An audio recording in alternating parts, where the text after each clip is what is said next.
Buenas tardes. Continuamos con el programa ejecutivo de gerencia 85 aniversario de PwC Venezuela. Una vez más, queremos agradecer a todos por su gran participación y esperamos que puedan aprovechar toda esta valiosa información que vamos a compartir con ustedes durante estas 4 semanas. Les recordamos nuestro hashtag numeral PwC Venezuela Programa Gerencial. El día de hoy estaremos conversando sobre hiperinflación, moneda funcional y criptoactivos. Para ello, vamos a presentar a nuestros ponentes del día de hoy.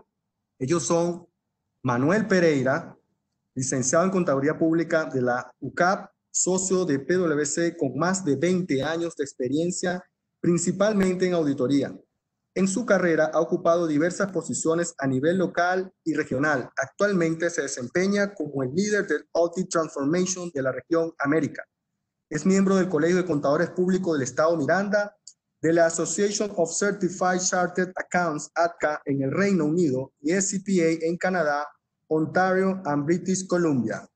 También contaremos con la presencia de Carlos Vázquez, licenciado en Contaduría Pública de la UCAD, socio de PwC con más de 25 años de experiencia, principalmente en auditoría. En su carrera ha ocupado diversas responsabilidades en PwC Venezuela y actualmente se desempeña como líder de la función técnica de auditoría.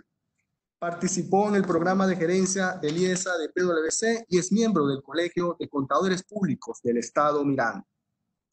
Recuerden que pueden ir haciendo sus preguntas por la opción Q&A o P&R y una vez finalizada la ponencia llevaremos a cabo el ciclo de preguntas y respuestas. Agradecemos usar esta opción y no por la opción del chat, ¿ok? Le damos la bienvenida a nuestros ponentes. Buenas tardes a todos. Manuel Pereira por acá. Un placer compartir con Carlos Vázquez y con todos ustedes por este medio virtual. Un interesante tema que traemos en el día de hoy. Y no es más que el entorno actual no deja de ser menos complejo. El entorno que vivimos en Venezuela representa retos para la aplicación de las NIF en nuestro país y en general alrededor del mundo cuando lo ponemos en el entorno del COVID-19.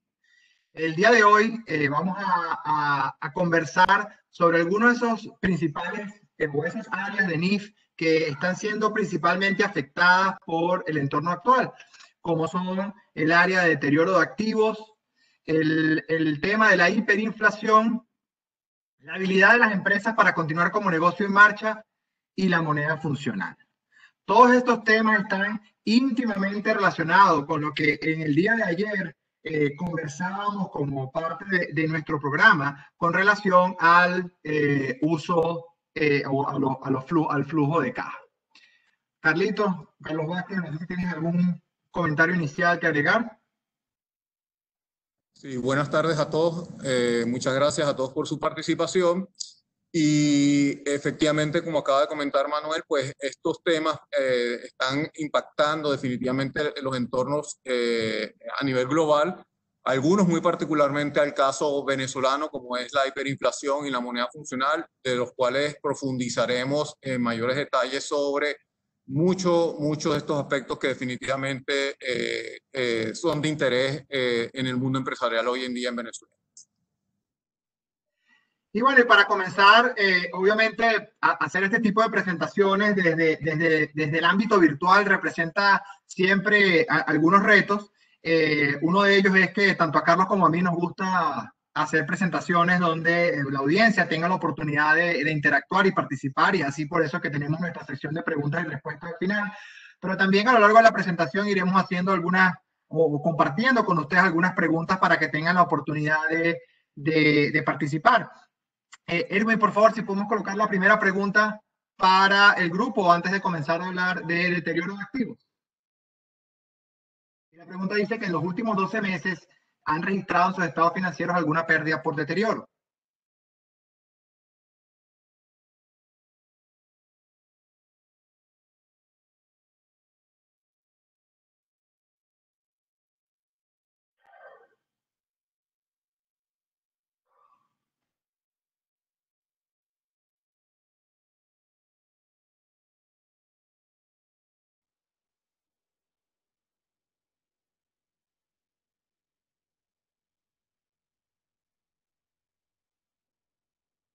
Creo que el sondeo ha finalizado.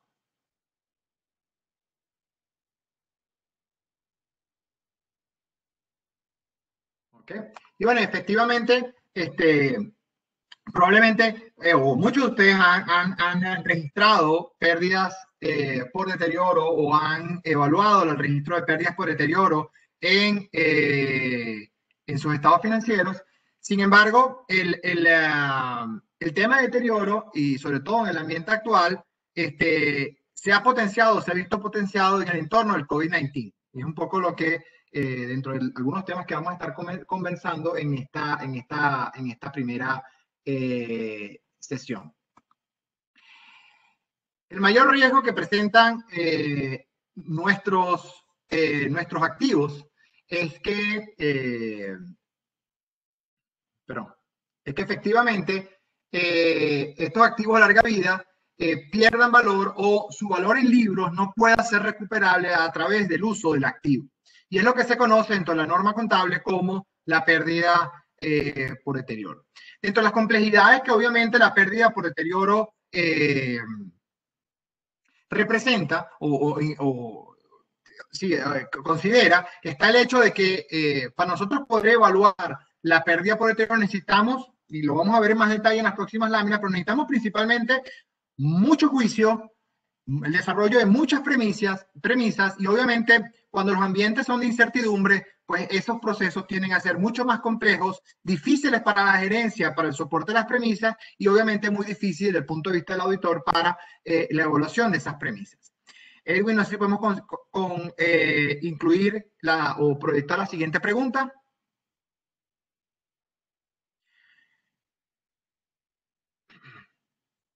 Mientras Edwin coloca la pregunta para que ustedes participen, uno de los elementos fundamentales cuando estamos evaluando el deterioro de los activos es que pues la gerencia haga una evaluación de si existen indicadores que la norma establece para la determinación de si es necesario o no hacer un cálculo de deterioro. Si podemos colocar la pregunta sobre indicadores de deterioro.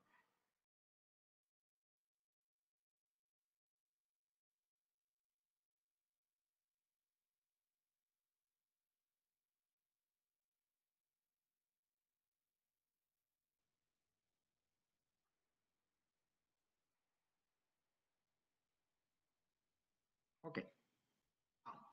Y tenemos la.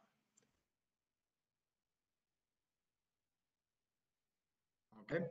En su mayoría, o las respuestas de la encuesta indican en su mayoría que la mayor parte de las personas que respondieron consideran que sí existen en el entorno actual indicadores de deterioro. Sin embargo, hay un número bastante importante que responde que no se han realizado los estudios necesarios. Y definitivamente en el ambiente que tenemos actualmente, no solamente influenciado por el COVID-19, porque obviamente cada país tiene sus propias particularidades, y su propio ambiente, y el nuestro tiene sus propias particularidades. COVID-19 lo que ha hecho es exacerbar algunas de esas situaciones en el ambiente actual. Y cuando nosotros queremos o tenemos que analizar los indicadores de deterioro, la norma, la NIC 36 establece dos visuales o dos formas de analizar los indicadores. Bien sea desde el punto de vista de los indicadores externos a la compañía, como aquellos indicadores que están dentro o que están afectando directamente a la compañía. Indicadores que están en el entorno macroeconómico e indicadores que están definitivamente dentro de la operación de la compañía. Y hemos visto cómo dentro del ambiente actual hay compañías que han superado la crisis, navegado la crisis y han logrado obtener ganancias y resultados interesantes a pesar de la crisis, mientras que otras pues han sufrido el impacto del ambiente actual. Y sin entrar en el detalle específico de nuestro país, si vemos el entorno global, por ejemplo, dos industrias que podrían ser bastante contrastantes en este actual ambiente, tenemos las líneas aéreas o el sector turismo por un lado, que definitivamente se ha visto altamente impactado por el ambiente, mientras que por el otro lado tenemos, por ejemplo, las empresas asociadas a minería o al oro, ¿ok? Donde hemos visto el precio del oro que ha venido subiendo de forma importante en los últimos meses como respuesta a un mercado que busca ese metal como resguardo de valor. Entonces, con el mismo set de condiciones macroeconómicas, las reacciones individuales de la empresa pueden ser diferentes. Entonces, por eso es que este análisis son análisis que hay que hacerlos muy individual de cada compañía. Y lo otro que es importante es, no necesariamente porque exista un indicador de deterioro, significa que automáticamente tenemos que entonces considerar el tema del deterioro, sino que esto es una evaluación que se hace en conjunto, analizando todos los indicadores de forma global. Algunos de esos indicadores tienen que ver con cambios adversos significativos en el ambiente de la compañía, o a indicadores, como decía, que tienen que ver con el ambiente macroeconómico, como por ejemplo los cambios en las tasas de interés, o el incremento en el riesgo país, o la capitalización de mercado de las compañías. Recientemente en nuestro país han comenzado a aparecer regulaciones que buscan motivar la emisión de instrumentos de financiamiento o emisión de otro tipo de activos en las bolsas de valor, en la bolsa de valores o en los mercados de capitales. Pero la capitalización de mercado tiende, o en general, tiende a ser un indicador de cómo el mercado está visualizando el valor de la compañía. Por lo tanto, siempre es importante, cuando tenemos ese indicador como disponible, considerarlo. Pero también temas como la tasa de interés o el riesgo país son importantes, porque las tasas de interés y el riesgo país incrementan la tasa de descuento. Y como normalmente cuando hablamos del tema de deterioro, siempre estamos hablando de flujos de caja y flujos de caja descontados, pues al incrementar las tasas de descuento, pues obviamente lo que ocurre es que el valor presente se hace más pequeño y es donde ocurren los problemas. Obviamente cuando vemos indicadores de tipo interno, hablamos de temas como la obsolescencia o el daño físico de los activos. También los cambios significativos en el uso del activo. Yo tengo una planta que yo puedo haber cambiado el uso de los activos que tenía establecido. Yo producía el producto A y ahora, debido al ambiente externo, pues debo hacer ciertas modificaciones al producto A y por lo tanto cambiar la utilización o el uso que tenía destinado para mis activos para un nuevo producto que quizás tiene un margen inferior o una configuración de costos y precios un poco diferente. Esos elementos son también indicadores de que pudiera haber un potencial deterioro, como lo es también temas como la capacidad instalada. Cuando tengo una capacidad instalada significativa y solamente estoy utilizando una porción de ella, pues obviamente también se me dispara un potencial indicador de deterioro. En este nivel o esta etapa solo estamos evaluando los indicadores. Todavía no hemos entrado a evaluar lo que es el deterioro per se, porque la norma establece que este proceso se hace en capas. Primero hago una evaluación del deterioro, una evaluación de los indicadores y luego, si producto a conclusión de la evaluación de indicadores de deterioro concluyo que es necesario hacer un cálculo, entonces voy a la segunda parte, que es la evaluación de la pérdida por deterioro per se. No quiere decir automáticamente, porque existan indicadores de deterioro, que automáticamente voy a tener una pérdida por deterioro. Sin embargo, es altamente probable que cuando tengo indicadores de deterioro, la consecuencia natural es que haya algún tipo de pérdida por deterioro. Como decía, pues el entorno y la variación de algunas de las variables que afectan a la compañía, pues obviamente pueden tener un impacto significativo, un impacto menor, o dependerá del tipo de negocio que tenga la compañía. Como decía, cuando hay movimientos bruscos en la inflación y la tasa de cambio, eso tiende a tener impactos significativos porque afecta la tasa de descuento asociada al activo que voy a medir. Eso está muy amarrado con el siguiente punto que está en la lámina, que es la tasa, obviamente la tasa de descuento, y estrechamente ligado con la incertidumbre. Y la incertidumbre aquí juega dos papeles fundamentales. Uno es la incertidumbre eleva la tasa de descuento, y la incertidumbre también reduce la capacidad que tiene la compañía en hacer proyecciones. Mientras mayor nivel de incertidumbre hay en el ambiente, menor es la capacidad de producir estimados confiables. Y ya lo vamos a comentar en una lámina más adelante sobre la importancia la importancia que le da la norma al poder generar estimados que sean confiables. Lo otro que hablaba de la capacidad instalada versus la capacidad utilizada. Perdón, yendo otra vez al punto primero, la inflación además de jugar un rol en la determinación de la tasa de descuento, también juega otro rol que es importante y Carlos lo va a cubrir cuando hablemos de hiperinflación en las siguientes láminas, y es que la inflación como tal también lo que hace es aumentar el valor de mis activos, con lo cual, si mi flujo de caja, y aquí voy al último punto que está en la lámina, la habilidad para mantener los márgenes, si mi flujo de caja no van al mismo ritmo que la inflación que está afectando mis activos, pues obviamente se me dispara un potencial indicador de deterioro. Carlos, no sé si quieres hacer un comentario en esta primera parte.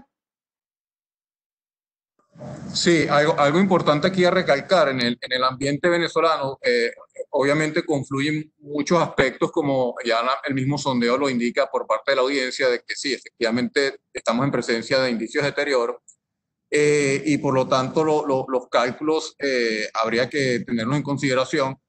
Adicionalmente, la inflación incrementa los valores de los activos, lo cual involucra también cálculos adicionales. Posteriormente veremos un ejemplo muy simple de numérico en el tema de inflación sobre esto, pero definitivamente que es algo que hay que considerar. El ambiente venezolano, si se quiere, puede ser inclusive más complejo en algunas alternativas. Manuel va a estar explicando más adelante cómo se determina ese valor recuperable, que es realmente complejo en muchas de las realidades que hoy en día está teniendo el país en relación principalmente con activos, que es difícil de determinar cuánto puede ser a ciencia cierta su valor de uso, o inclusive un valor estimado de liquidación de los mismos. Correcto. Entonces, si producto de ese análisis de indicadores llego a la conclusión de que efectivamente, visto en su conjunto, existen indicadores de deterioro en mis activos, el siguiente elemento que establece la NIC 36 es entonces determinar cuál es el valor recuperable del activo.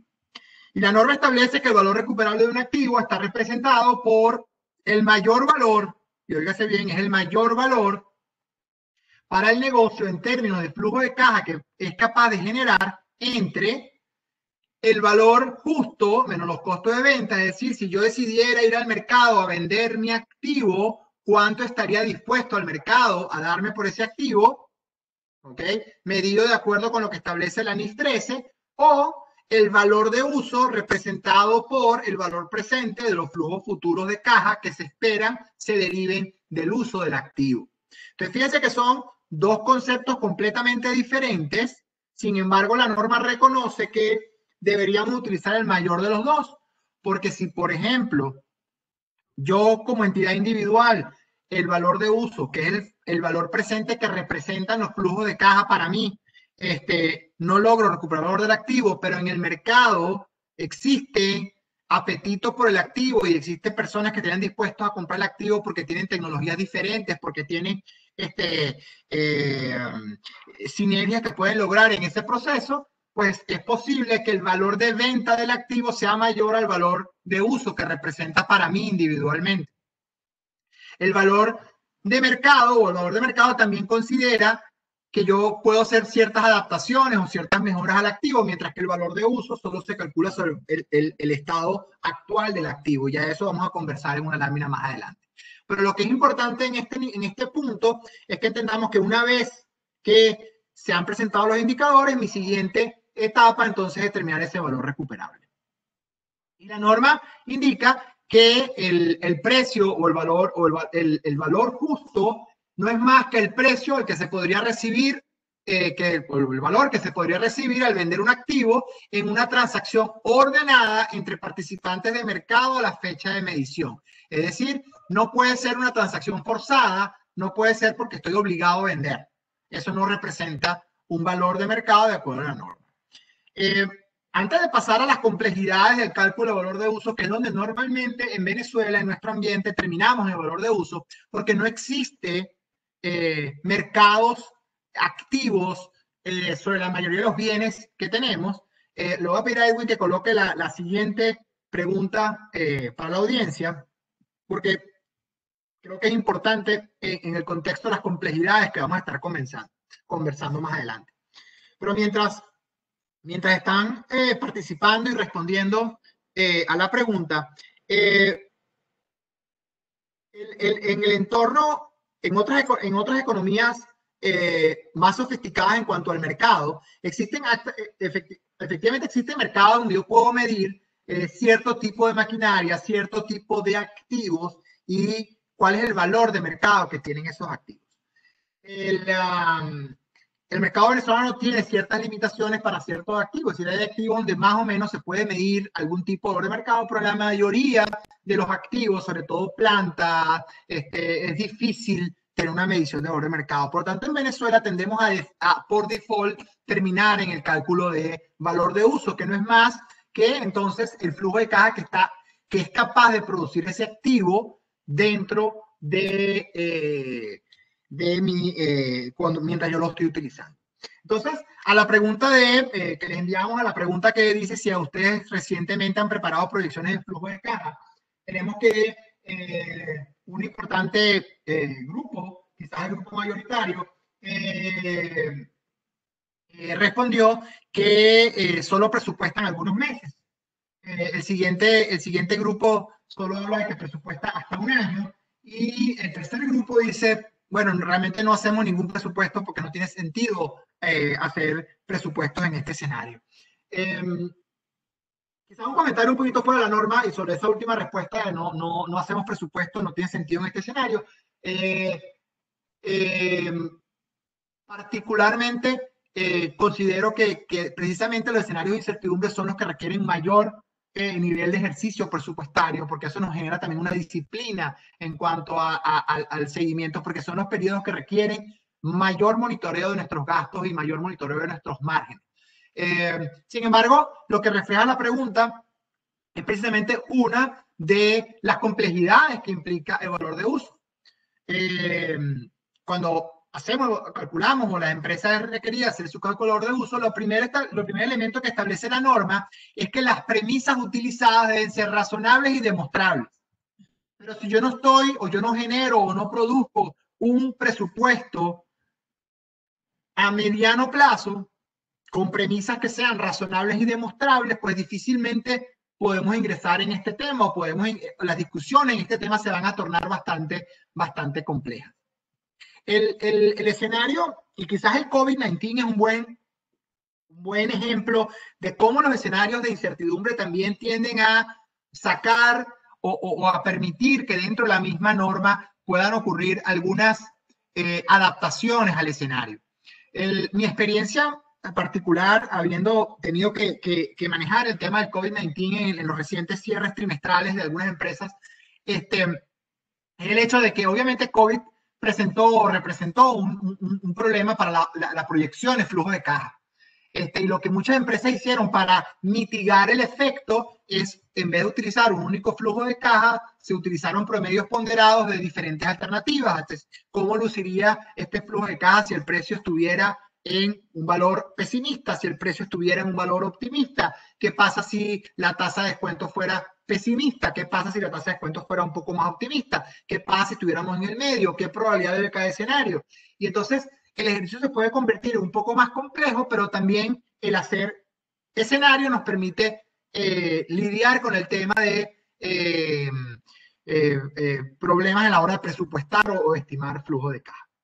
Tasa de descuento es otro elemento importante, porque la tasa de descuento, obviamente, en Venezuela, y si nuestra moneda funcional es el bolívar, pues, y Carlos va a comentar un poquito más adelante, pues entonces nuestra tasa de descuento también debería estar medida en esa moneda. Sin embargo, muchas empresas han optado, y es una opción totalmente válida, de utilizar tasas de descuento real, es decir, excluyendo la inflación, y a su vez excluir también la inflación de las proyecciones de flujo de caja. De esta manera aislamos el efecto inflacionario, pero lo que es importante en este tipo de cálculo es que debemos ser consistentes. Si mi tasa de descuento es real, los flujos de caja no deben considerar la inflación. y si mi tasa de descuento es nominal, entonces los flujos de caja deben conciliar también la inflación.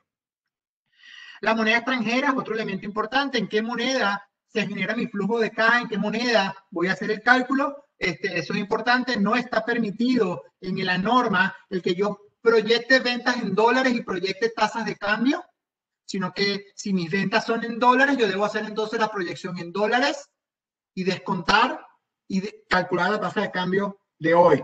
No puedo estar proyectando tasas de cambio. La inflación, ya lo comenté. Otra cosa que es importante es que el activo debe estar en su condición actual, es decir, sin modificaciones y sin considerar potenciales modificaciones que podríamos hacer al activo para hacerlo más productivo o más eficiente. Sí puedo considerar aumento de la capacidad productiva siempre y cuando tenga capacidad ociosa, pero no puedo exceder la capacidad productiva del activo.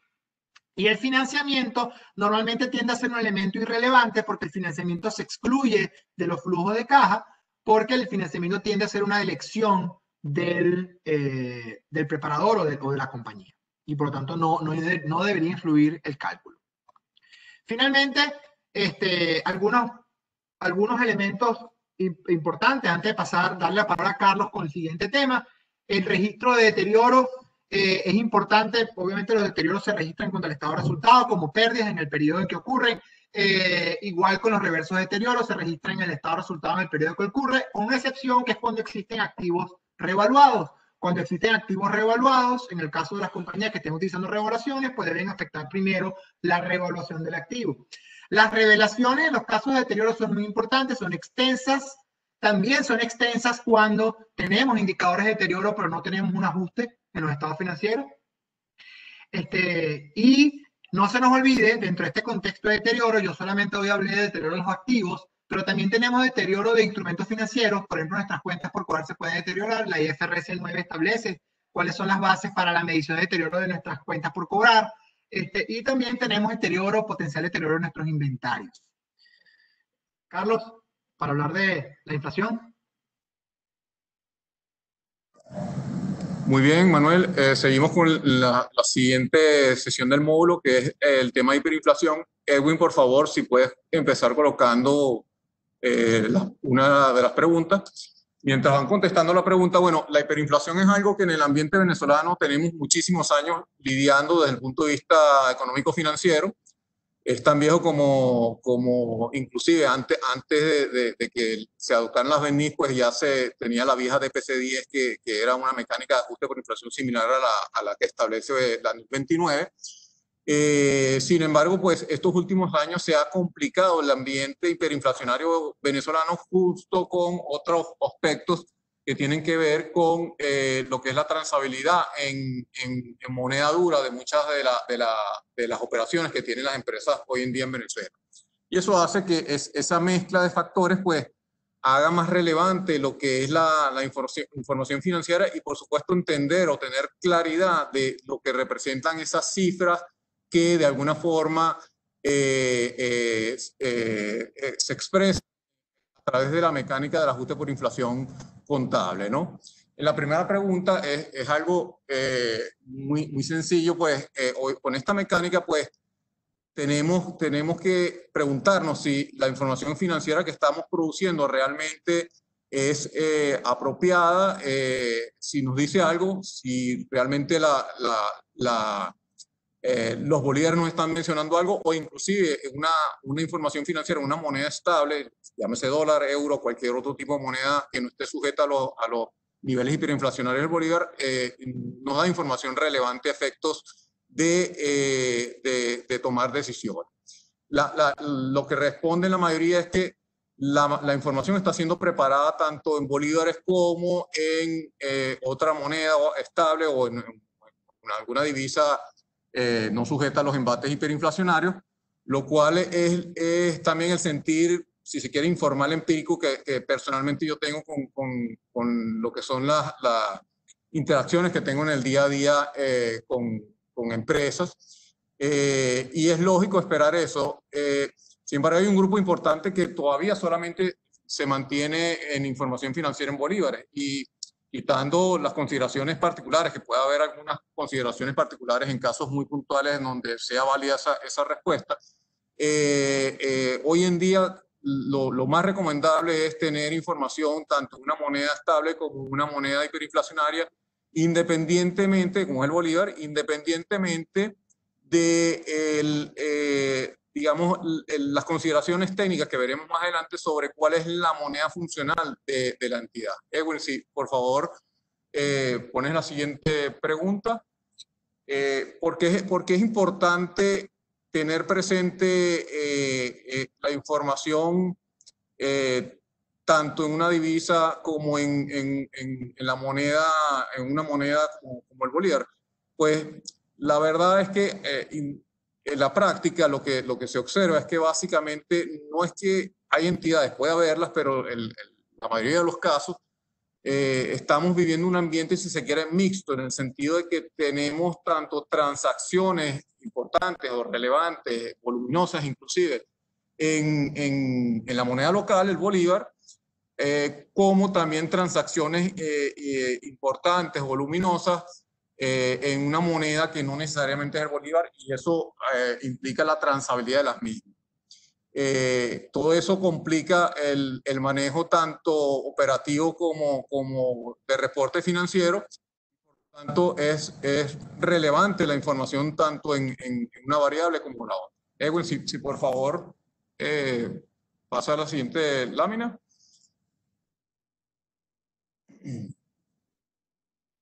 Los costos, la respuesta a los costos es que definitivamente se han incrementado los costos medidos en una moneda dura, y digamos también es de esperar esa es la percepción que uno tiene también, y nuevamente empírica por lo que es la interacción diaria con empresas, y eso lo podemos explicar mucho con este cuadro que simplemente resume dos de las principales variables que hay que entender inclusive a la hora de leer qué es lo que arroja una información tanto en bolívares ajustados por inflación como una información de una empresa venezolana que quiera expresar su estado financiero en una divisa, en dólares, en euros o alguna divisa no sujeta a la hiperinflación. ¿Qué se observa aquí? Se observa, y esto es data simplemente publicada por el Banco Central de Venezuela, cómo ha venido evolucionando la inflación desde el año 2016 hasta el diciembre del 2019, y tenemos el periodo de estos 5 meses que van del año de enero a mayo, que recientemente el Banco Central publicó la data. Sabemos la problemática que ha habido en los últimos tiempos con el retraso de la publicación por parte del Banco Central de la inflación oficial. Sobre eso hay toda una dinámica que se genera en cuanto a la estimación de índices de precios. No vamos a entrar tanto en ese debate hoy en día. Lo que queremos es reflejar fundamentalmente cómo se comporta. Evidentemente ha ido aumentando. En el año 2018 hubo una inflación importantísima, la más alta. Igualmente seguimos estando en una hiperinflación desde el punto de vista económico. Veremos también cuáles son los indicadores desde el punto de vista contable que pueden ser o son de hecho diferentes de lo que pueden considerar algunos economistas. Pero fíjense lo interesante cuando se compara la inflación con lo que es la variación del tipo de cambio del dólar.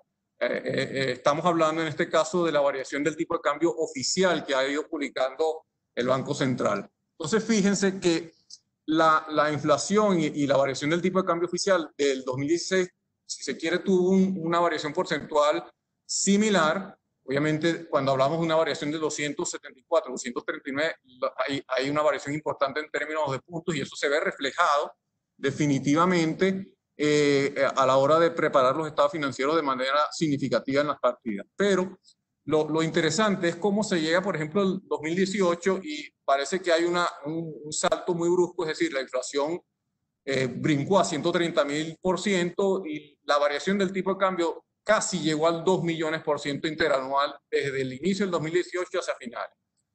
¿Qué quiero recalcar aquí? Que definitivamente, bueno, ese año ocurrió un ajuste significativo, hubo cambios estructurales en lo que fue la mecánica cambiaria en el país, y fue en el momento en el cual definitivamente la tasa de cambio oficial se aproximó, como actualmente está ocurriendo, a lo que es el tipo de cambio informal, paralelo, como quieran ustedes denominarlo, es decir, aquellas transacciones que irremediablemente existen en cualquier sistema en los cuales se coloquen restricciones cambiarias. Eso ha ocurrido en Venezuela, ha ocurrido en otras situaciones en países similares y es la mecánica natural de, digamos, de los factores económicos cuando existen restricciones al acceso de un bien de un mecanismo formal, pues surgen probablemente otros mecanismos con otros precios diferentes. Lo interesante es que, fíjense que el 2019 la inflación cerró anualizada en aproximadamente casi un 9.600%. Sin embargo, la variación del tipo de cambio que ocurrió no estuvo bastante lejano. Y ahí es donde se da respuesta a lo que ustedes mismos contestaron en la encuesta, que es que están percibiendo un incremento, y es lo que tanto se debate o se habla de lo que es la inflación en dólares en Venezuela, ¿no? La realidad o lo que demuestra, lo que está subyacente sobre esa inflación, entre comillas, en dólares en Venezuela, no es más que los ajustes macroeconómicos que se han venido ocurriendo a partir fundamentalmente del año 2018, que fue el momento en que, digamos, hubo cambios importantes en lo que fue la mecánica cambiaria, y las fuerzas inflacionarias han estado por encima de lo que ha sido la devaluación de lo que es el bolívar con respecto al dólar.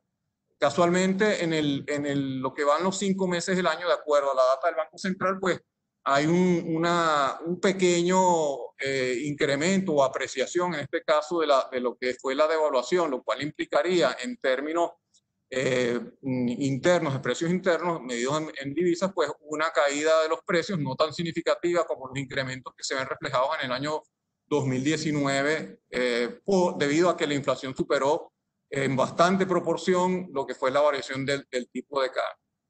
Y esto también viene a cotación con las distorsiones que había en cuanto al tipo de cambio en el año 2017 e inclusive antes, donde había diferencias importantes entre el tipo de cambio oficial y el tipo de cambio paralelo. Y si mal no recuerdan, pues se decía que, bueno, en Venezuela era uno de los países muy económicos desde el punto de vista medidos en divisas. Había distorsiones, esas distorsiones, por supuesto, tienen muchas explicaciones desde el punto de vista económico, pero definitivamente se han venido ajustando, y es lo que se refleja en la data de la inflación y la devaluación del año 2019, y definitivamente en la percepción que ustedes mismos han comentado en la encuesta, en un incremento en los costos, en los precios en general dentro del mercado interno venezolano, medidos en términos de divisas, ¿no? Ahora, si seguimos en la siguiente lámina, entraremos en lo que es el detalle técnico de qué se considera hiperinflación desde el punto de vista de la NIC 29, la Norma Internacional de Contabilidad número 29. Es importante aclarar que estos análisis no son nuevos. Esta norma no ha cambiado, de hecho, desde hace muchos años, 20 años o más. Y hay un factor que normalmente es el que se entra a valorar desde el punto de vista técnico con mayor simpleza, que es el factor cuantitativo, que es el que indica que la tasa, o se está en presencia de una economía hiperinflacionaria desde el punto de vista de la NIC 29 cuando la inflación acumulada de los últimos 3 años se aproxima o supera el 100% de la misma, ¿no?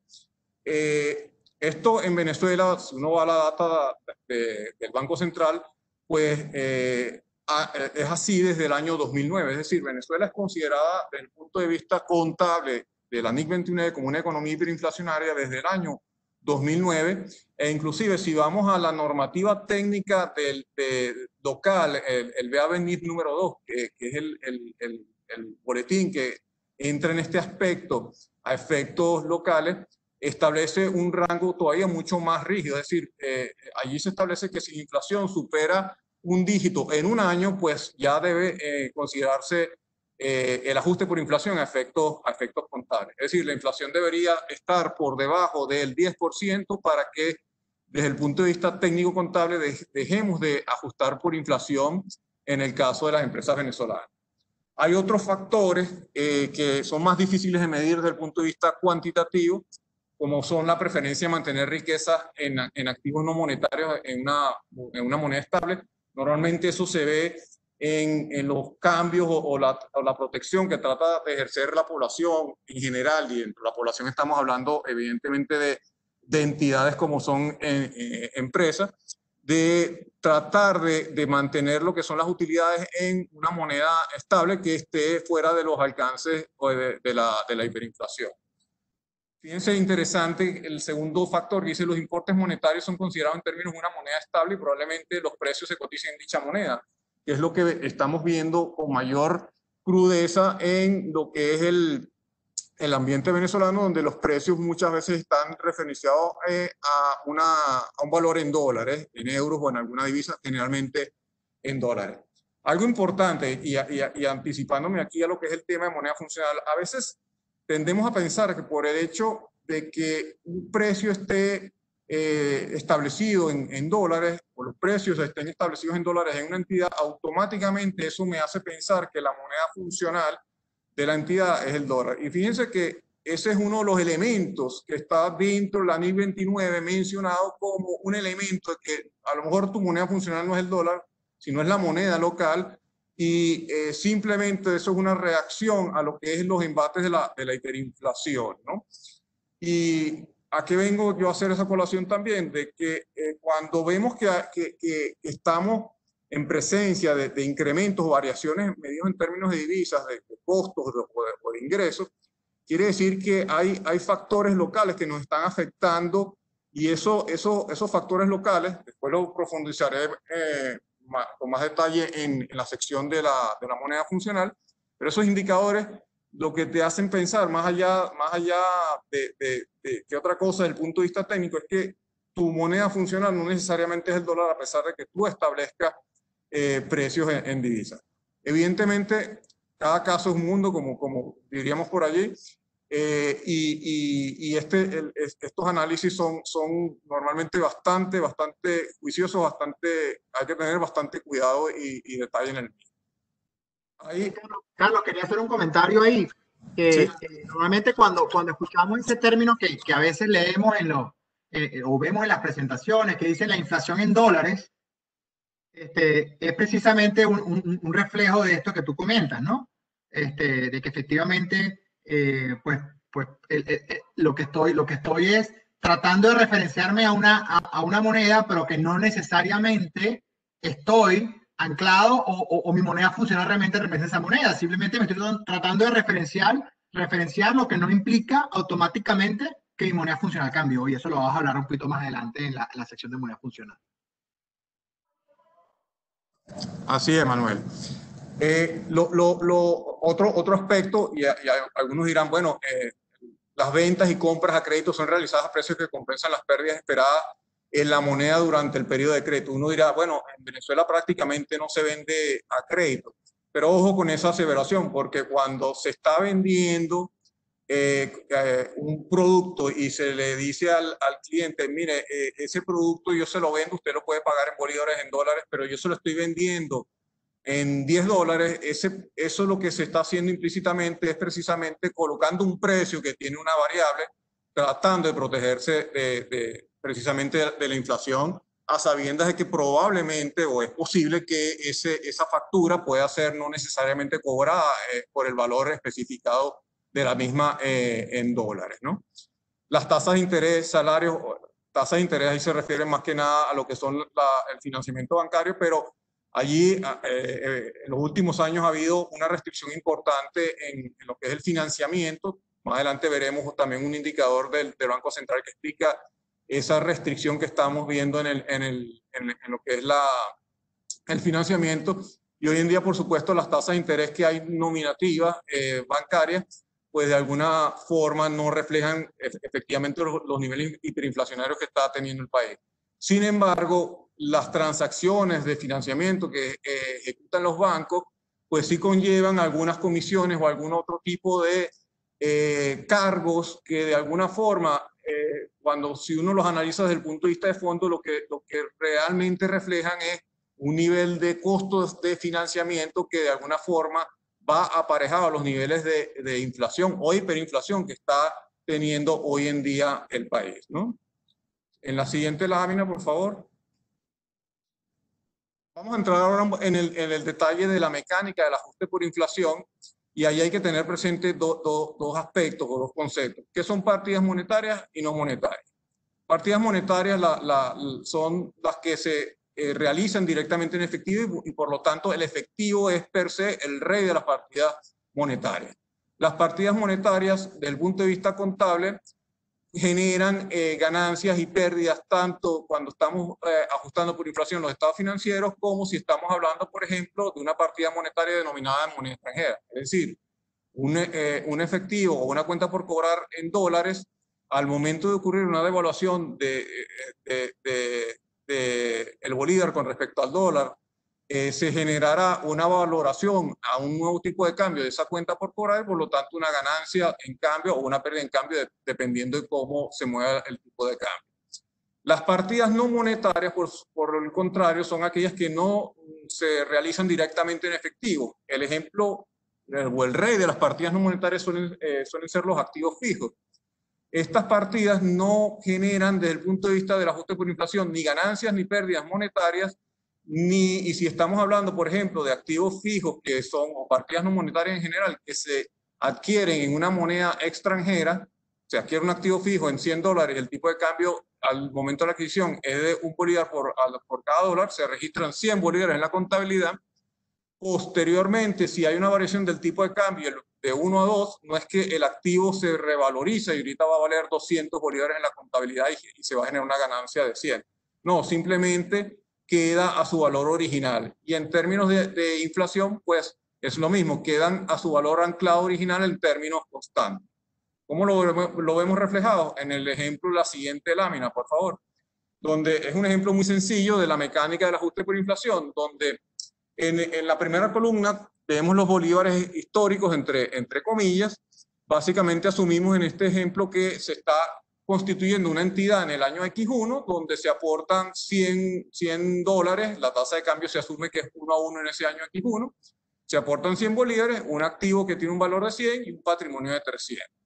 Esta entidad no ejerce ninguna operación durante todo el año X2, sin embargo la tasa de cambio varió de 1 a 2 durante el año X2 y por lo tanto el efectivo en dólares expresado en los bolívares históricos en el balance pasa de 100 a 200 y se genera una ganancia en cambio de 100 bolívares en términos históricos.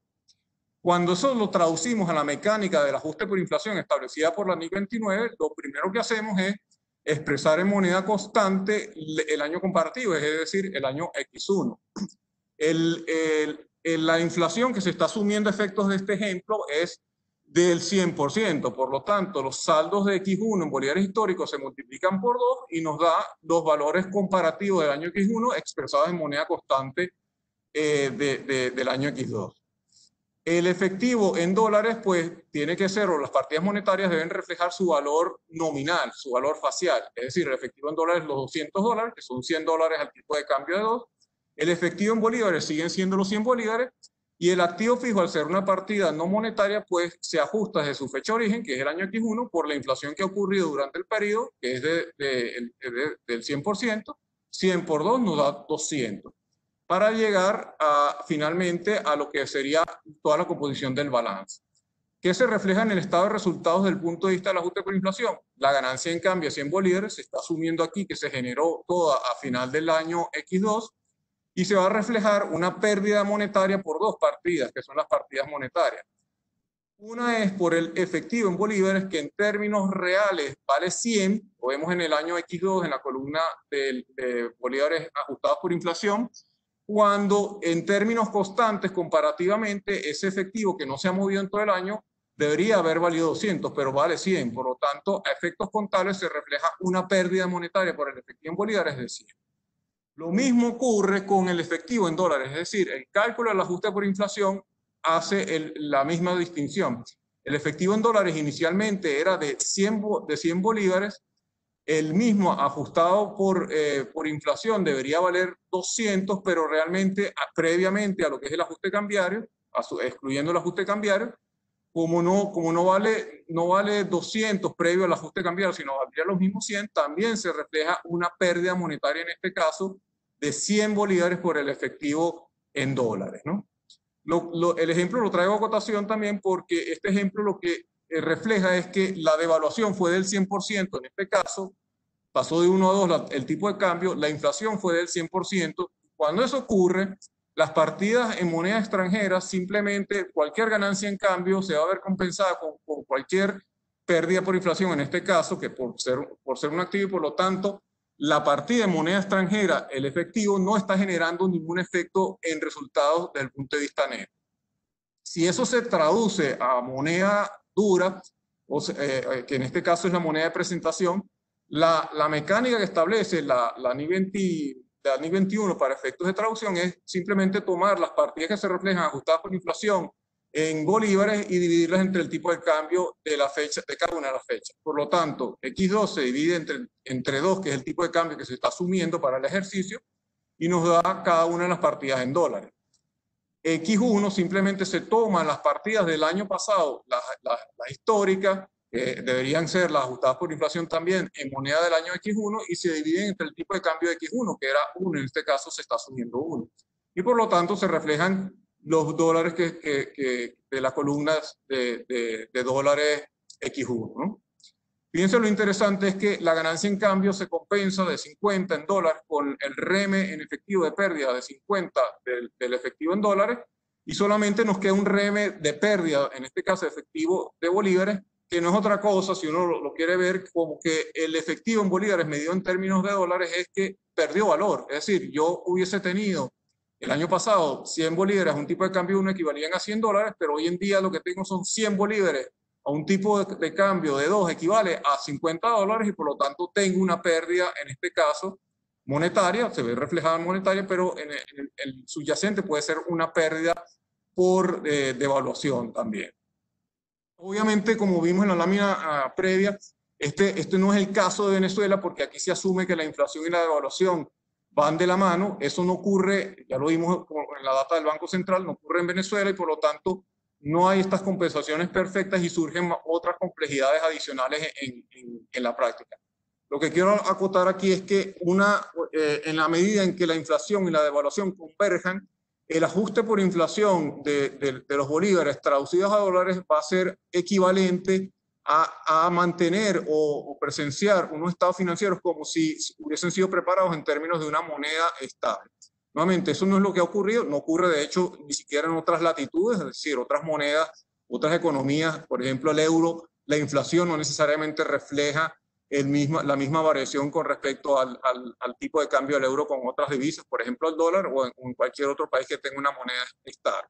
A la larga, la NI 29 está constituida pensando que a la larga esos dos factores confluyen, cosa que, bueno, ya es tema de otro análisis, otro debate macroeconómico que no vamos a entrar, sino tratar de explicar o referenciar aquí claramente en qué consiste la mecánica del ajuste por inflación para saber leer esos números que hoy en día no pueden decirnos mucho en algunos aspectos o pueden ser confusos de entender, fundamentalmente por el elevado nivel de inflación que tenemos. No sé, Manuel, si tienes algún aporte adicional. Sí, solo quería comentar, solo para cerrar en este capítulo de la presentación, y es que, como pudieron haber visto en la presentación de Carlos, no existe un manual o respuesta única. Cada entidad, y eso es tan aplicable como para el primer tema de deterioro como para cada entidad debe hacer sus propios análisis y puede llegar a conclusiones completamente diferentes aún estando en el mismo ambiente. ¿Ok?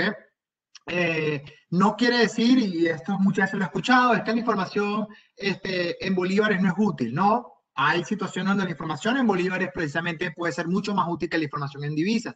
Es que yo hago mis estados financieros en dólares únicamente porque el resto no es útil. Bueno, es posible que en ciertos escenarios sea verdad, pero de nuevo, lo importante aquí es que hay que analizar cada escenario particularmente porque cuando consideramos el tema de lo que comenté más temprano, de la inflación en divisas, también un estado financiero preparado en divisas a un corte específico se vuelve poco útil a las pocas semanas de haber sido emitido. El otro tema que está dentro de este tema de tópicos que se ven afectados por el actual ambiente está la habilidad de una entidad para continuar como negocio en marcha, y el concepto o los ambientes que tienen escenarios de incertidumbre.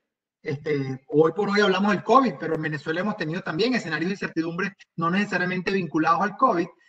Pueden crear problemas operativos y en algunos casos representar riesgos importantes en la liquidez de las compañías. Las entidades requieren analizar anualmente o en cada periodo de reporte si existen algún indicio de que la compañía no estaría en capacidad de continuar como negocio en marcha. Y algunas empresas pudieran concluir que, bueno, de acuerdo con las normas, pues no están en capacidad de continuar como negocio en marcha, o que existe algún tipo de incertidumbre material sobre su habilidad para continuar como negocio en marcha. Y recientemente, las noticias que hemos visto alrededor del mundo, sin entrar específicamente a las noticias de nuestro país, hablan de pues diversos resultados donde pareciera que pudiese haber indicadores de temas de negocio en marcha, pues precisamente las empresas han reaccionado de manera diferente al actual ambiente del COVID-19, pero este es solo un ejemplo de incertidumbre en el ambiente que puede generar problemas en el término del reconocimiento o la preparación de estado financiero.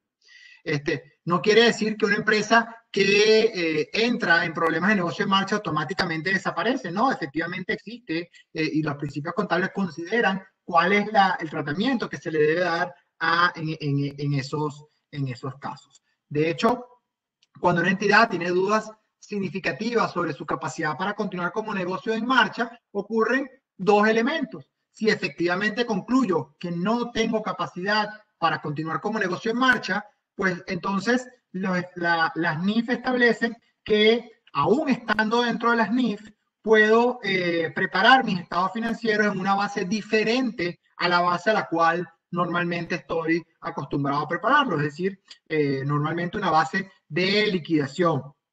IFRS no prescribe el tratamiento contable para empresas que tienen problemas de negocio en marcha.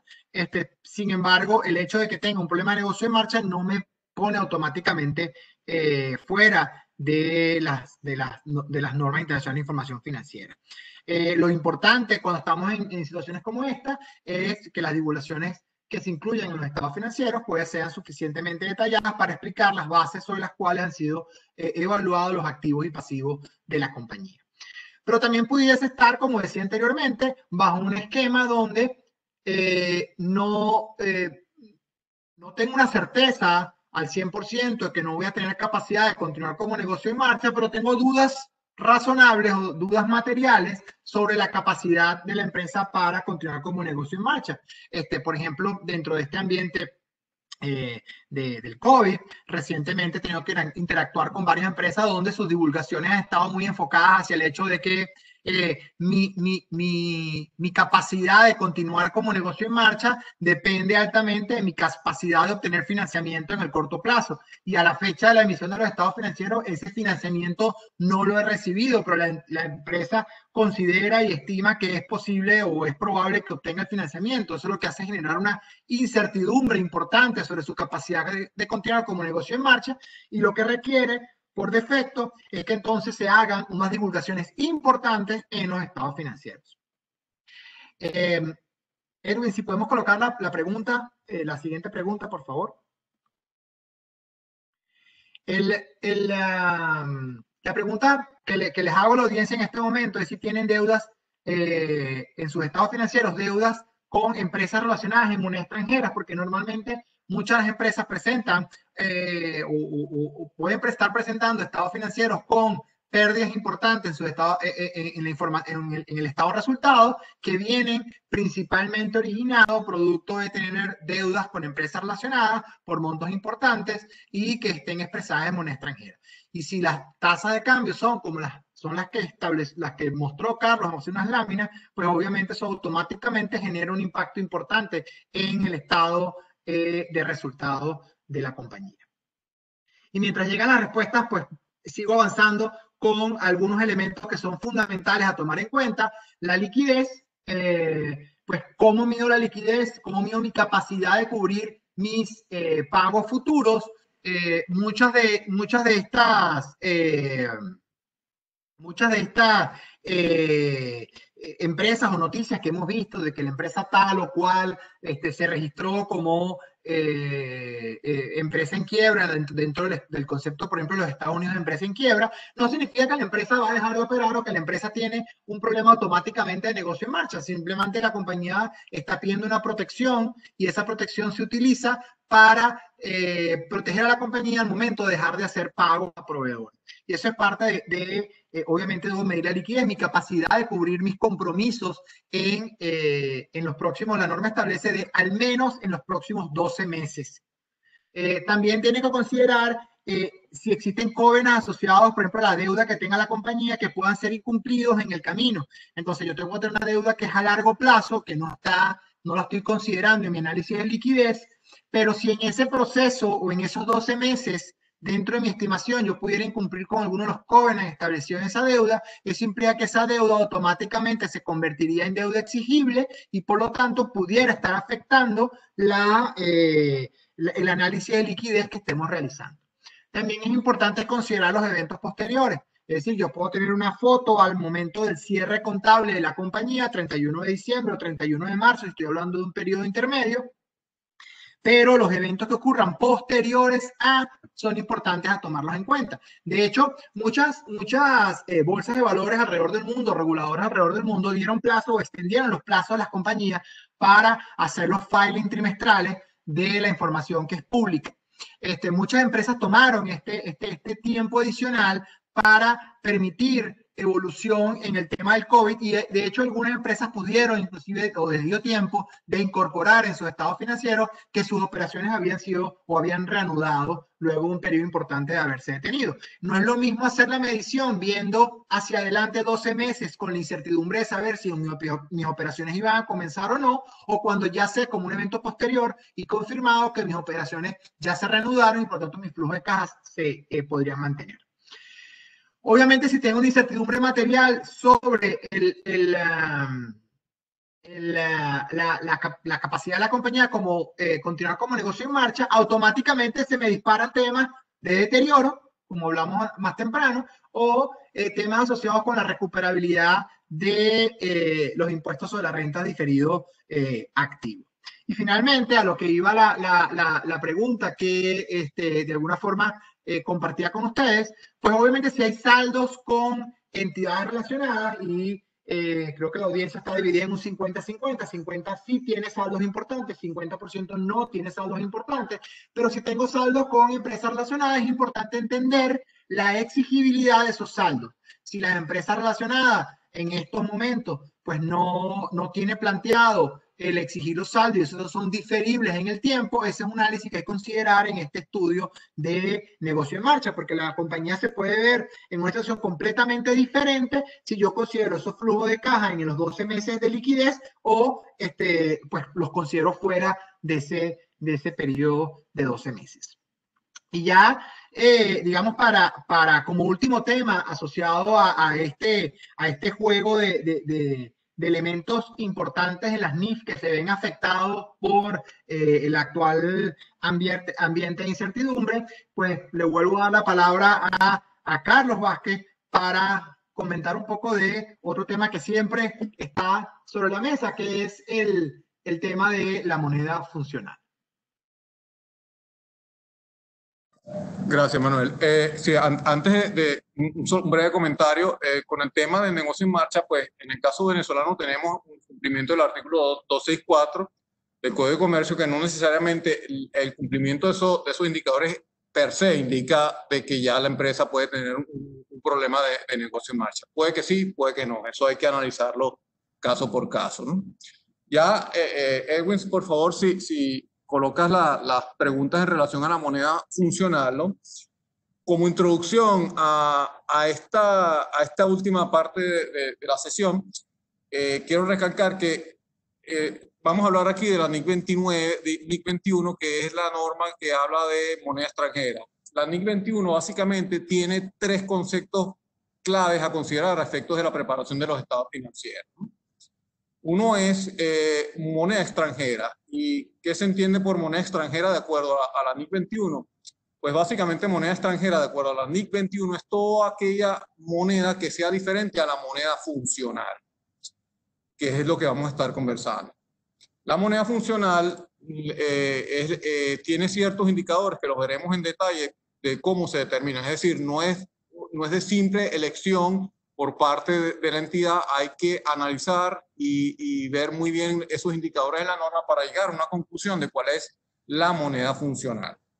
Y luego hay otro tercer concepto que indica la norma con respecto a lo que es la moneda de presentación. La moneda de presentación, tal cual como su acrónimo lo dice, pues es la moneda en la cual se presentan los estados financieros. Y esa moneda sí es una moneda de libre elección por parte de lo que son los preparadores de los estados financieros. Es decir, una entidad puede presentar desde el punto de vista técnico sus estados financieros en cualquier tipo de moneda, ¿no?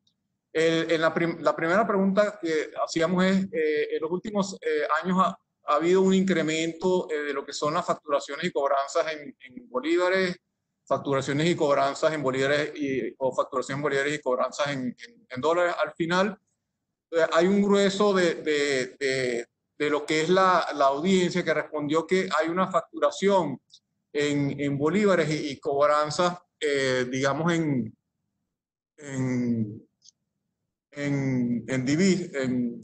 divisas. Y aquí estamos entrando en un tema que es también lo que es la transabilidad o lo que habíamos mencionado previamente, que es cómo se están transando efectuando las transacciones hoy en día en Venezuela desde el punto de vista de moneda, ¿no? Edward, si colocas la siguiente pregunta, por favor.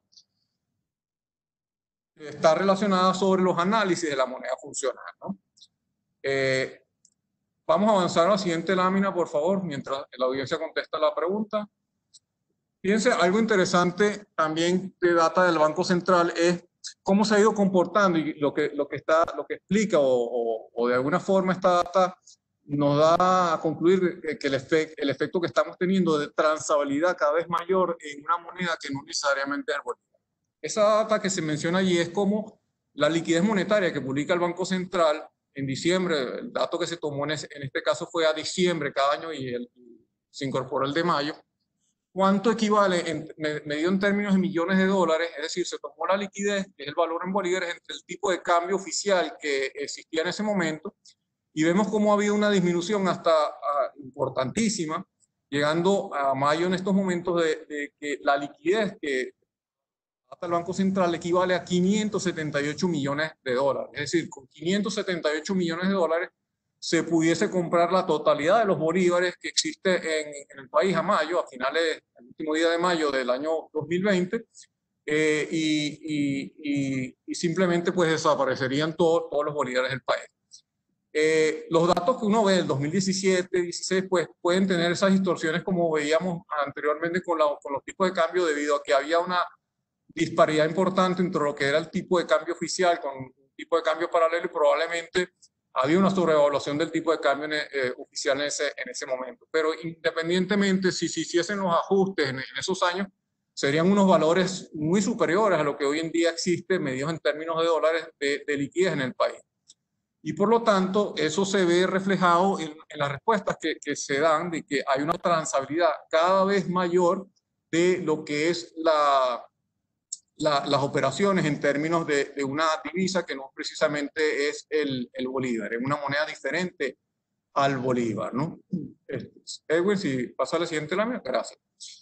La moneda de presentación, como dijimos, es la moneda en la cual se pueden presentar los estados financieros de una entidad, ¿no?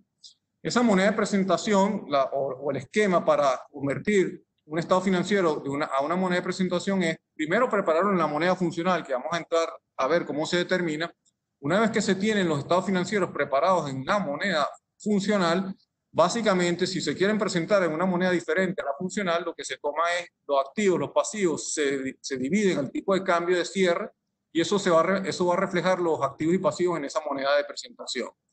Si no estamos en presencia de una economía hiperinflacionaria, en el caso de Venezuela sí lo estamos, y asumiendo que la moneda funcional fuese el bolívar, pues se tomaría también el estado de resultados, se dividiría entre el tipo de cambio de cierre y esos serían los saldos presentados en una moneda diferente al bolívar, moneda de presentación, tal cual como lo vimos previamente en la sección relativa a la hiperinflación. Si estamos en una economía no hiperinflacionaria, pues básicamente el proceso es similar con la sección de que el estado de resultados sí busca reflejar un poco más cuáles son las transacciones en términos de moneda diferente a la fecha en que las mismas ocurrieron. La moneda funcional no la escoge la entidad, la tiene que determinar y en la práctica, la experiencia lo que nos dice es que este es, cuidado no, el factor más relevante, más complejo que hay dentro de la NIC 21, es decir, la determinación de la moneda funcional y más en las actuales circunstancias que tiene Venezuela, ¿no? Hay dos indicadores que establece la norma, o dos grupos de indicadores, específicamente son los párrafos 9 y 10 de la propia NIC 21. Los indicadores primarios están relacionados a cómo vienen denominados, cómo vienen los flujos de caja que ingresan a la entidad, es decir, las ventas y cómo van los gastos, las salidas de flujo de caja. Realmente lo que indica en cuanto a indicadores primarios es las fuerzas económicas y regulatorias del ambiente que impactan los precios tanto de venta como de costo. Y ahí es donde entramos en las consideraciones que decíamos anteriormente. Es decir, si mis precios están impactados por consideraciones regulatorias y económicas de la economía local, probablemente, a pesar de que yo me trance en una moneda que no es la local, pues estaría sujeto a esos embates y desde el punto de vista técnico, pues puede ser difícil argumentar que la moneda funcional no sea la moneda local. En la práctica es difícil que una entidad esté 100% en un lado de la balanza dolarizada o en una divisa o 100% en bolívares.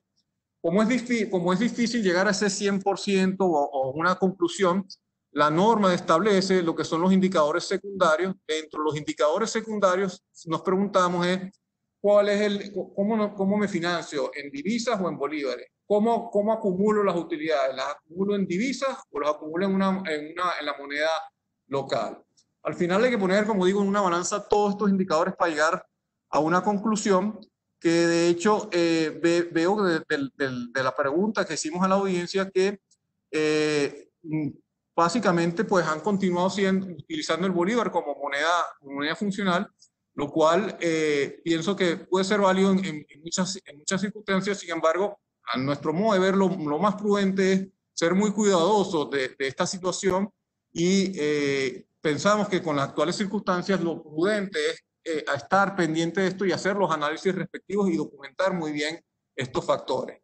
La misma NIC 21, la siguiente lámina, nos indica básicamente que al final hay que poner todo en una balanza y emplear el juicio. Juicio significa no una conclusión arbitraria, sino documentar perfectamente cuáles factores o por qué razón mi moneda funcional es o el bolívar o es otra moneda diferente al bolívar, el dólar, el euro, etcétera, basado en lo que económicamente está impactando subyacentemente las transacciones de la entidad, ¿no?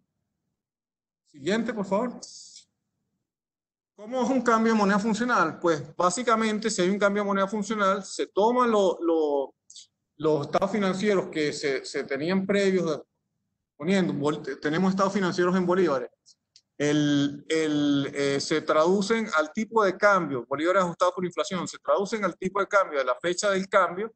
Eso es mi nueva base en divisas de arranque para construir mis saldos a futuro, y de ahí en adelante pues empiezo a registrar las transacciones en divisas. Es decir, los cambios en moneda funcional son prospectivos, no se asume que en el pasado la moneda funcional fue diferente, ¿no?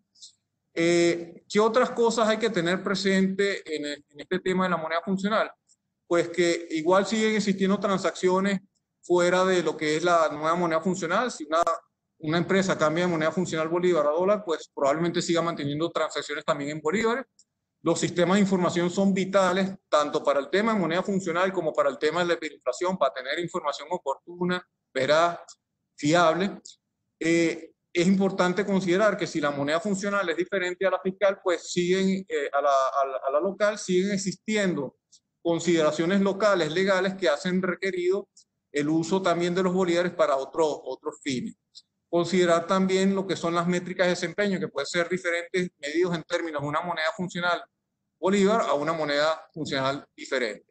Y algo importante, aunque las entidades, por ejemplo, puedan tener como moneda funcional el bolívar, porque técnicamente llegan a esa conclusión, una preparación de estados financieros en una moneda diferente al bolívar, pues puede ser útil para efectos de comparación, de medición y de seguimiento, más en los actuales niveles de volatilidad tan grande que se tienen con respecto a la inflación y la devaluación. Es decir, pueden haber preparación o hacerse un ejercicio donde se asuma de que la moneda funcional es el dólar, por decir un ejemplo, a pesar de que técnicamente pues, la empresa pueda ser considerada todavía como moneda funcional bolívar, y eso perfectamente es válido y es inclusive consideramos muy útil a efectos nuevamente de gestión, de medición de gestión, ¿no?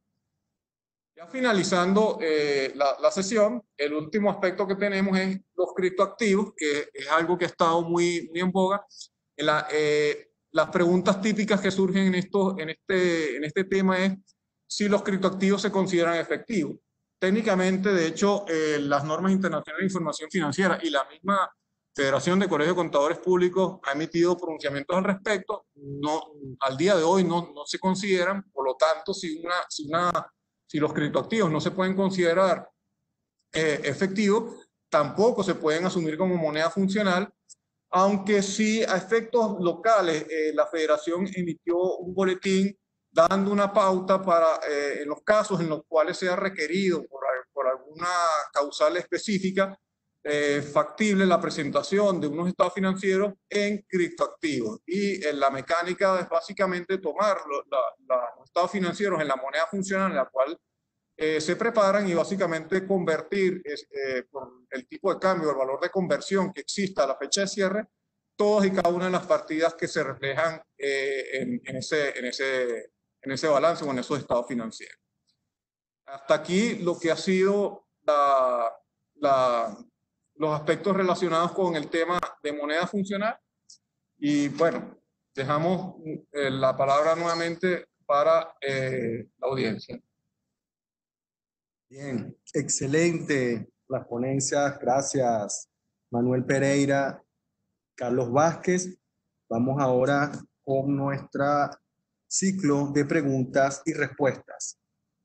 Por aquí nos preguntan, ¿se deben considerar los efectos impositivos a la hora de preparar los flujos de caja que soportan el valor de uso de un activo? La NIC 36 establece que la tasa de descuento que se debe utilizar para la preparación de los flujos de caja debe ser una tasa de descuento antes de impuestos. Por lo tanto, los flujos de caja deben ser consistentes y también ser antes de impuestos. Puede haber situaciones donde sea difícil estimar una tasa de descuento antes de impuestos y por lo tanto debe usarse una tasa de descuento posterior, luego de impuestos. En lo caso, entonces deberíamos ser consistentes e incluir también los efectos fiscales. Hay que tener cuidado porque cuando hablamos de los efectos fiscales también se habla del impuesto sobre venta diferido que puede estar afectando los publicados. Bien, por aquí nos preguntan, ¿cuáles son los efectos fiscales de cambiar a una moneda funcional distinta al bolívar? Creo que vamos a traer un bateador emergente. Aquí estamos llamando a un amigo, el señor José Javier García. Buenas tardes. Sí, en el caso de la moneda funcional distinta al bolívar, no debemos olvidar que desde el punto de vista legal, nuestra Constitución Nacional señala que la única moneda es el bolívar como tal. cuestión o elemento que luego es ratificado por la ley del Banco Central de Venezuela, en donde señala al bolívar como la unidad monetaria. Entonces, hay que revisar cada tributo en particular. Por ejemplo, si hablamos del fondo o del aporte del fondo antidrogas, ese aporte tiene que hacerse de acuerdo a la utilidad operativa que reflejen los principios o unos estados financieros determinados de acuerdo a principios de contabilidad generalmente aceptados, por lo cual no habría duda que en ese caso podríamos utilizar esos estados financieros cuya moneda funcional es distinto, el dólar o cualquier moneda distinta al bolívar. Pero cuando hablamos de elementos tales como el impuesto sobre la renta, en el cual las revisiones de la administración tributaria son documentales. ¿A qué me refiero con documentales? Lo que refleje la factura, lo que refleje el contrato como valor es lo que se considera como elemento para el costo, el ingreso o el gasto. Entonces allí tendríamos que tener cuidado en considerar esos elementos propios e independientemente de la moneda que se considere. Y finalmente, el elemento de la diferencia en cambio. Al hablar de una moneda funcional dólar, en donde el bolívar sería la moneda extranjera, al traspasarnos o al traspasar la barrera de lo que es el tema legal, sin duda alguna la moneda extranjera no es el bolívar, será el dólar, por lo tanto el efecto de diferencia en cambio allí debe de analizarse y considerarse de acuerdo a la normativa que establezca o que establece la ley de impuestos sobre la renta. Y finalmente, en lo que es ley del deporte, la norma habla de que es una contribución determinada sobre la utilidad neta contable, y aquí pudiéramos señalar que la utilidad neta contable es la que refleje el estado financiero estatutario, que en el caso que señala Manuel y Carlos, debería ser el estado financiero sobre el cual la moneda funcional sea el dólar, si esa fuera la decisión final del análisis, y sobre ese debería de hacerse dicha contribución. En todo caso, hay que revisar cada tributo en particular y verificar los efectos que allí podamos tener. Eso es lo bueno de tener un asesor fiscal siempre a la mano. Gracias, José Javier García, nuestro socio de asesoría fiscal. Excelente respuesta. Tenemos otra pregunta. En el actual entorno en Venezuela, ¿están dadas las condiciones para considerar un cambio de moneda funcional? Sí, bueno, como conversamos a lo largo de la charla, pues definitivamente lo prudente en estos momentos es, así como Manuel mencionó sobre los indicadores de deterioro que están sobre el ambiente y por lo tanto hay que hacer los análisis. Aquí es lo mismo, aquí hay como, a pesar de que la norma no habla de unos indicadores, evidentemente hay variables y hay aspectos que nos hacen tener presente que tenemos que considerar precisamente si la moneda funcional ha cambiado o no ha cambiado. Si no ha cambiado, pues tener adecuadamente documentado ese análisis.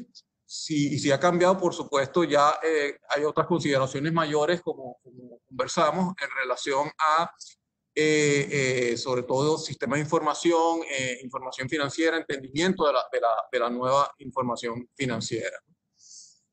Excelente, gracias, Carlos. Bueno, por aquí tenemos una pregunta bastante interesante. ¿Es COVID-19 un indicador de deterioro? No necesariamente, o sea, no es un indicador de deterioro por definición, pero definitivamente dependiendo cómo la compañía está impactada, puede representar un indicador para esta entidad particularmente. Por ejemplo, en la industria del turismo, dependiendo dónde está el negocio, dónde está ubicada la entidad, pues pudiera estar siendo afectada. Hay industrias que se van a transformar por completo luego del COVID-19. Uno de los elementos que son indicadores de deterioro es una utilización diferente de los activos para los que originalmente estaban dispuestos. Si la transformación de esa industria particular viene producto de todo este tema alrededor del COVID-19 y esa transformación implica que hay una transformación, una conversión en la forma como estaba utilizando mis activos, efectivamente pudiera haber algún indicador de deterioro asociado al COVID-19. Bueno, excelente, de verdad. Muchísimas gracias, Manuel Pereira, Carlos Vázquez, socio de PwC. Manuel nos acompañó directamente desde Canadá. Ha sido de verdad una cátedra de hiperinflación, moneda funcional y criptoactivos el día de hoy. Bueno, con esto cerramos nuestras ponencias del día.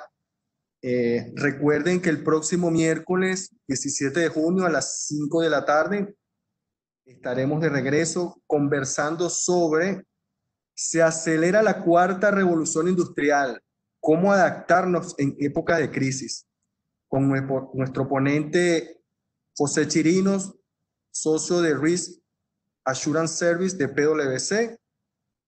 Muchísimas gracias por su participación. Que tengan buenas noches. Hasta la próxima semana. Les habló Manuel Briceño.